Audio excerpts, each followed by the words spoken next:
Hello everyone, मैं Ajay naval mathematics YouTube channel पे आपका स्वागत करता हूं।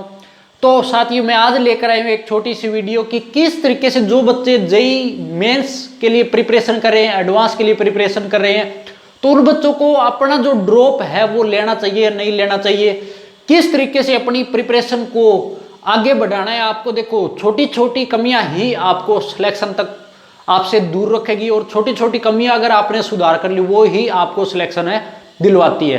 तो किस तरीके से देखो, इस चीज में आप भी समझ पा रहे हो कि मेरा भी कभी इस चीज में एक्सपीरियंस रहा होगा, मैं भी इस चीज से किसी टाइम निकल चुका हूं। तो आप उन कमियों को बहुत ही ईमानदारी से दूर करोगे, साथ के साथ आपको सिलेक्शन पक्का होता है। छोटी छोटी कमियां ही आपको सिलेक्शन तक पहुंचाएगी। तो अब इस चीज के अंदर देखो, सबसे पहले कि जिन बच्चों ने ड्रॉप लिया है वो बेधड़क अपना ड्रॉप जरूर लें, एक बार चांस जरूर देकर देखें इस चीज में, क्योंकि एक बार टाइम निकलने के बाद आपको इस चीज का पता नहीं लगेगा। लेकिन जब आप ग्रेजुएशन कर चुके होंगे या अगर आपने किसी इंजीनियरिंग प्राइवेट कॉलेज के अंदर, प्राइवेट जो इंजीनियरिंग कॉलेज है उसके अंदर अगर एडमिशन ले लिया है, तो बाद में आपको पता लगेगा हाँ भी मेरे को एक बार ड्रॉप करना था, उस चीज में चांस जरूर देना था कि कभी आपका सिलेक्शन उस चीज में हो पाता। आपके मन में ये डाउट बहुत ही सारे उठेंगे बाद में जाके। तो आप इस चीज को बेधड़क से आप फ्री माइंड होके अपना ड्रॉप जरूर दें, एक बार ड्रॉप जरूर ले लें। आपको जो भी आपका सिलेक्शन दिलवाएगा वो छोटी छोटी कमियां अगर आपने दूर कर दी, आपको सिलेक्शन तक जरूर पहुंचा देगी ये सारी चीजें। तो आई होप मैं जो चीज बताऊंगा बहुत ईमानदारी के साथ एक एक करके बताऊंगा। जितनी भी चीजें होगी वो हम एक्सपीरियंस के साथ ही डिस्कस करेंगे। सबसे पहली बात आती है कि जो बच्चे इस चीज में सबसे बड़ी फेलियर होते हैं कि जो आईआईटी जेईई से दूर होते हैं, वो अपना जो टाइम शेड्यूल है वो स्मार्ट वर्क की तरह चलना चाहिए अपना। क्योंकि आपने सुना होगा आज के दिन हर बच्चा हार्ड वर्क बहुत सारे बच्चे करते हैं, लेकिन जो स्मार्ट वर्क है ना वो ही आपको सिलेक्शन तक पहुंचाता है। अगर उस चीज में आपने कोई कमी छोड़ दी ना, तो फिर आपके रिजल्ट में बहुत सारी दिक्कतें आ जाती है। तो आपको एक एक चीज करके हम डिस्कस करेंगे किस तरीके से आपको स्मार्ट वर्क करना होता है, किस चीज में कितना टाइम देना होगा, कौन से सब्जेक्ट में आपको टाइम कितने कितने घंटे आपको रिवीजन करनी होगी, कितने घंटे आपको क्वेश्चनों की प्रैक्टिस करनी होगी। तो इस चीज में सबसे पहले बात करते हैं कि आपके पास जो सब्जेक्ट होंगे वो अपने पास कौन से होंगे। आईआईटी जेईई के लिए फिजिक्स, केमिस्ट्री और मैथमेटिक्स। पीसीएम के स्टूडेंट्स ही इस चीज में जा रहे हैं। तो इस केस में सबसे पहले बात आती है कि आपको किस किस चीज का ध्यान रखना है आईआईटी जेईई की प्रिपरेशन के लिए। सबसे पहली चीज आती है कि बच्चे को थ्योरी करनी पड़ती है। अभी थ्योरी प्लस क्वेश्चनों की प्रैक्टिस, ये चीजें आपको जरूर करनी पड़ती है। अभी आपके पास थ्योरी तो आपको डेली रूटीन में पढ़नी पड़ती है, उसके साथ आपको क्वेश्चनों की प्रैक्टिस भी लगानी पड़ेगी। चाहे आप डीपीपी से लगा रहे हो, चाहे प्रीवियस ईयर क्वेश्चन लगा रहे हो, तो आपको क्वेश्चनों की प्रैक्टिस तो करते रहनी पड़ेगी। उसके साथ उसके बाद बात आती है कि आपके पास आपने अगर कोई भी कोर्स परचेज कर रखा है, चाहे आपका ऑफलाइन है या फिर ऑनलाइन है, जिस भी मोड में आप पढ़ रहे हो। ज्यादातर बच्चों के पास आज के दिन क्योंकि लॉकडाउन की स्थिति बनी हुई है तो आपके पास ऑनलाइन ही मिलेगा। तो आप इस चीज में बेधड़क रहे, जहां भी पढ़ रहे हो अच्छे से पढ़ो, कोई दिक्कत नहीं है, आपका सिलेक्शन जरूर होगा। उसके बाद बात करते हैं, अगर कोर्स हो गया हमारे पास, थ्योरी प्रैक्टिस हो गई, उसके बाद आपके पास एक चीज बचती है कि रिवीजन भी करनी पड़ती है आपको। रिवीजन के बाद सबसे मोस्ट इंपॉर्टेंट जो चीज बचती है वो क्या होता है, mock test. Mock test is very very important होता है अपने लिए।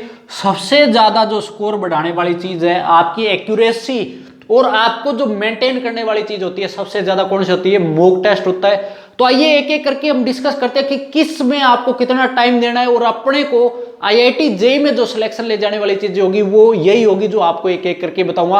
आप भी इस चीज को अच्छे से समझोगे भी किस तरीके से आपको मेंटेन करना है। तो सबसे पहले बात आती है कि आपके पास कोई भी कोर्स आपने परचेज कर रखा है, तो उसमें आई होप आप लगभग जो टाइम दे रहे हो भी, अगर 1.5 आवर्स की अगर आपके प्लस 1.5 आवर्स की अगर क्लास है, मान के चलो भी 1.5 घंटे की आपके पास क्लासे है, तो अगर हमारे पास फिजिक्स, केमिस्ट्री और मैथ 3 सब्जेक्ट की होगी, तो अब इस केस में मान लो आपने 1.5 आवर्स की पर सब्जेक्ट के हिसाब से दिया, तो तीनों सब्जेक्ट की मिला के चलोगे तो आपने जो टाइम दिया है वो लगभग आपका कितना चला जाएगा, इसके बाद 4.5 घंटे इस चीज में चले जाएंगे।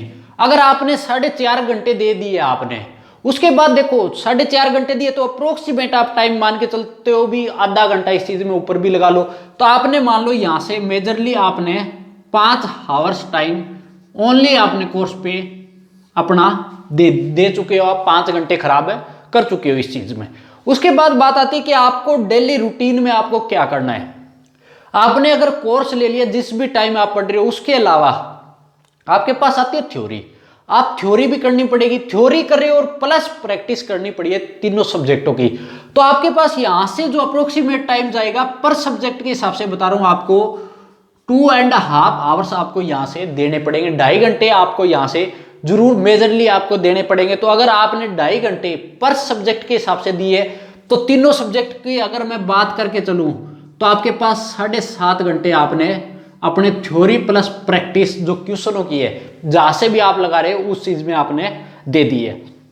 अगर इतना टाइम देने के बाद आपके पास जो टाइम बचेगा, वो टाइम कितना आपने अपना टाइम दिन का जो कितना कंज्यूम कर लिया, आपने किस तरीके से दे दिया, आपने 12.5 घंटे के अप्रोक्सीमेट जो आपने टाइम दे दिया है। इसके बाद आपको आपके पास जो टाइम बचा है वो बहुत ही कम बचेगा दिन में, अगर आपने इतना टाइम इस चीज में दे दिया। तो देखो टाइम तो ये आपको देने पड़ेगा, डेली रूटीन में ये चीजें करते रहना पड़ेगा। इसी तरीके से आपने देखा होगा, क्योंकि आपको मल्टीटास्किंग काम करना सीखना पड़ेगा। अगर यहाँ पे अगर आपको सिलेक्शन चाहिए, अगर जिस बच्चे ने मल्टीटास्किंग काम करना सीख लिया ना, वो सोच लो आप IIT JEE सिलेक्शन से कभी भी दूर नहीं हो सकते, आपको कोई भी दूर नहीं कर सकता।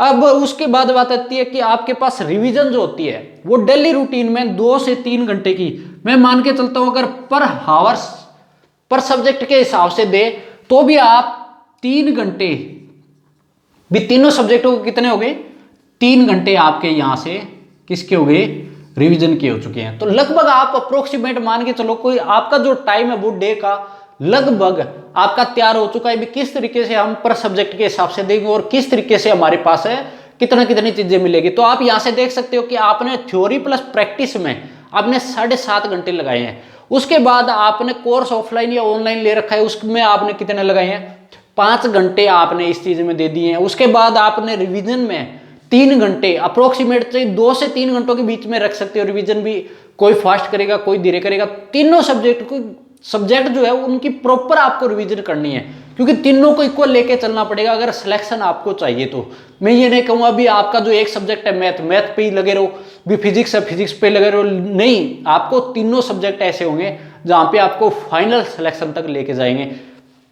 अब उसके बाद बात आती है कि आपका जो मॉक टेस्ट रहता है, mock test is very very important. ये चीज मैंने बोली है, इंपॉर्टेंट किस लिए होता है कि आपने कोई भी चीज आपसे छूटी हुई है, कोई भी अगर कमी आ रही है तो वो दूर करेगा आपका मॉक टेस्ट। अगर मॉक टेस्ट दूर करेगा तो आप इस चीज को मान के चलो भी 2 या 3 दिन के बाद मॉक टेस्ट जरूर दे, ठीक है, 3 डे के बाद, ठीक है, 3 डे के बाद आप मॉक टेस्ट जरूर दे। कहने का मतलब वीक के अंदर 2 या 3 बार मॉक टेस्ट आप दे, जो आपका फुल पैटर्न जो आता है उसी बेस पे ले, चाहे कैसे भी परचेज कर रहे हो आप, जिस भी ऑनलाइन मोड से जहां भी आप दे रहे हो आप दे सकते हो, इसमें कोई दिक्कत नहीं है।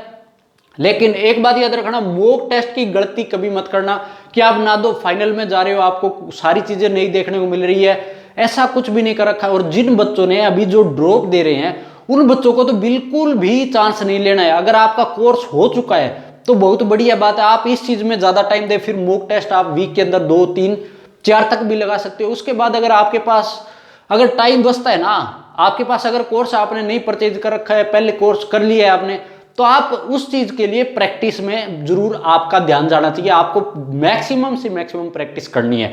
तो यहां से देखो आपको इस चीज में पूरा ये ध्यान रखना है कि थ्योरी आपको 7.5 घंटे तीनों सब्जेक्टों की पढ़नी है, 7-7.5 घंटे जिस भी स्पीड से आप जैसे भी पढ़ रहे हो। उसके बाद बात आती है कि कोर्स आपका लगभग जो टाइम रखा है, आई होप सब भी समझ रहे होंगे, पर सब्जेक्ट के हिसाब से इतना तो देखो देने पड़ता है, क्योंकि आपके पास जो टाइम है वो बहुत कम बचा है। उसके बाद रिवीजन आपको डेली करनी होती है, जितना आपने जिस भी दिन पढ़ा है ना, उससे नेक्स्ट डे आप मॉर्निंग के अंदर सबसे पहले रिवीजन करोगे। Revision is very very important यहाँ पे बनती है, क्योंकि आपको रिवीजन है ना, जो आपने पिछले दिन पढ़ा है उसको एक बार अगर रिवाइज कर लिया ना तो आपके माइंड में एक बार सेट हो जाएगी, उसको उठाने की आपको दोबारा इतनी ज्यादा जरूरत नहीं पड़ेगी अगर आपने ड्रॉप ले रखा है तो। उसके बाद मॉक टेस्ट के अंदर, मॉक टेस्ट आपको मैंने बोला है भी, मॉक टेस्ट आपको जैसे भी मॉक टेस्ट जो भी दे रहे हो, मान लो 3 दिन में आपने एक बार दे दिया, उस मॉक टेस्ट को ये नहीं है दे दिया और साइड में रख दिया, उसका कुछ भी नहीं किया हमने, नहीं, उसको प्रॉपर आपको सॉल्यूशन करना पड़ेगा। जितना टाइम आपने दिया है उतना ही टाइम आपको सॉल्यूशन पे लगाना पड़ेगा। अगर आप में कहीं कमी आ रही है, 20 टॉपिक में कमी आ रही है, इस चैप्टर में पूरे में कमी आ रही है, उस चैप्टर को जाके आप अच्छे से उठाओगे, क्योंकि आपके पास अब जो टाइम है वो अच्छा पड़ा है, क्योंकि आपके पास 3rd अटेम्प्ट में, क्योंकि अब की बार पूरे ये स्टेटमेंट तो आ गई है एनटीए की तरफ से, आपसे 4 अटेम्प्ट पक्के लिए जाएंगे, इसमें कोई दोहराई वाली बात नहीं है। क्योंकि आपका जो अभी लॉकडाउन की सिचुएशन जैसे जैसे बढ़ रही है, क्योंकि अब ये जल्द ही खत्म होने वाली है लॉकडाउन की सिचुएशन, अगर लॉकडाउन लगेगा तो भी, लेकिन आपको इस चीज पे पूरा ध्यान देना है कि आपको एक एक करके इस सब्जेक्ट को मेजरली आपको पूरी रिवीजन करनी है, आपको थ्योरी करनी है, प्रैक्टिस करनी है, एक एक करके आपको मॉक टेस्ट अच्छे से देने हैं। इस चीज में कोई भी ढिलाई नहीं देनी है आपको। मॉक टेस्ट अगर दे दिए हैं आपने, तो मैंने ये चीज बोली है कि आपको उसका सॉल्यूशन जरूर होना चाहिए। अगर उस चीज में कमी आ रही है, उसको आप अच्छे से पढ़ोगे, उसी दिन आप पढ़ोगे और फिर आप आगे बढ़ोगे, तो तभी आपका स्कोर जो होगा ना वो बहुत अच्छा जाएगा। जो भी कमी है वो मॉक टेस्ट में, क्योंकि गलती करते हैं ना हमें, उस गलती को सुधार के अगर आगे बढ़ते हैं ना, तो बहुत ही ज्यादा आपका स्कोर बढ़ता है, बहुत ही आपका इंक्रीज होगा स्कोर। तो आपको इस चीज में इस तरीके से आपको पर सब्जेक्ट के हिसाब से, अगर इसके अलावा भी आपके पास टाइम बच रहा है, 1-2 घंटे अगर बचा भी पाते हो, कोई बच्चा कम सोता है भी 7 घंटे सोते हो, तो देखो आपके पास सीधी सी बात है टाइम तो बच जाएगा, लेकिन फिर भी आपके पास जो मैंने टाइम टेबल बनाया है भी कितना दिया है, वो लगभग बच्चे इतना ही टाइम टेबल दे पाते हैं, क्योंकि उसके अलावा आपको खाना पीना भी करना पड़ता है और भी थोड़ा रेस्ट भी करना पड़ता है, तो सारी चीजें मेंटेन करनी पड़ती है। कोई लगातार तो देखो दिन रात पढ़ा नहीं जाएगा उस चीज को मेंटेन करने के लिए, लेकिन आपको रेगुलर टाइम, ये जो मैंने टाइम बनाया है भी कितना किस सब्जेक्ट में देना है, आपको रेगुलर पढ़ना है, उस चीज में कमी नहीं आनी। अगर रेगुलर ना पढ़े ना, तो सोच लेना सिलेक्शन से दूर होते जाओगे। ये चांस बिल्कुल भी नहीं लेना है, चाहे आप आधा घंटा कम पढ़ रहे हो पर सब्जेक्ट के हिसाब से चाहे, लेकिन पढ़ना आपको रूटीन के अंदर है और अपनी कमियां दूर करते जाओगे। शॉर्ट नोट्स है उसको तैयार करो साथ के साथ। शॉर्ट नोट्स मीन्स जैसे आपके पास फॉर्मूला आ गया या आप कोई चीज जैसे भूल रहे हो, तो उस चीज को दूर करते जाओ आप साथ के साथ, क्योंकि आपके पास अगर शॉर्ट नोट्स होंगे, कहीं बैठ रहे हो रिवीजन कर रहे हो, तो आप उस टाइम देखोगे भी हाँ इस तरीके से हमारे को इसको पढ़ना है और इतना सब्जेक्ट जो इतना जो सिलेबस है वो हमारा रहा है, तो आप पूरा का पूरा मेंटेन कर सकते हो। उसके बाद एक बात याद रखना, इसके साथ अगर आपको टाइम लग रहा है तो प्रीवियस ईयर क्वेश्चन प्रैक्टिस के साथ, यहाँ पे प्रीवियस ईयर क्वेश्चन जितने आप लगा सकते हो उतने आप लगाओ। Previous year question is the important, सबसे ज्यादा इंपॉर्टेंट बनते हैं, क्योंकि प्रीवियस ईयर क्वेश्चन ही आपको ऐसे सिखाएंगे भी कौन से क्वेश्चन कौन से टॉपिक में से आ रहे हैं। तो एक वीडियो में स्पेशली इसके लिए लेकर आऊंगा कि जो मैथ के जो बच्चे मैथ के अंदर की कौन से टॉपिक उनको करके जाने चाहिए, कौन से उनके लिए अच्छे जो इंपॉर्टेंट बनते हैं, कहां से नंबर ज्यादा उठेंगे और कितने में से कौन से, अगर जो टॉपिक हार्ड लेवल के हैं कितना टाइम कौन सा खाएंगे, कौन से टॉपिक में से हर बार क्वेश्चन आते हैं पक्के। तो उसके लिए मैं एक वीडियो लेकर आया हूँ, जल्द ही लेकर आऊंगा मैं आपको, तो आपको अवेलेबल करवा दी जाएगी। तो चैनल को ज्यादा से ज्यादा सब्सक्राइब कर लें और वीडियो को ज्यादा से ज्यादा शेयर जरूर किया करें। कोई भी अपडेट आती है मैं आपको अवेलेबल कराता रहूंगा, आपको अपडेट रखता जाऊंगा इस चीज में। तो आप अपनी तैयारी को कंटिन्यू रखिए, जैसे कोई अपडेट आती है जरूर अवेलेबल करवाई जाएगी। तो चैनल को सब्सक्राइब जरूर कर लें।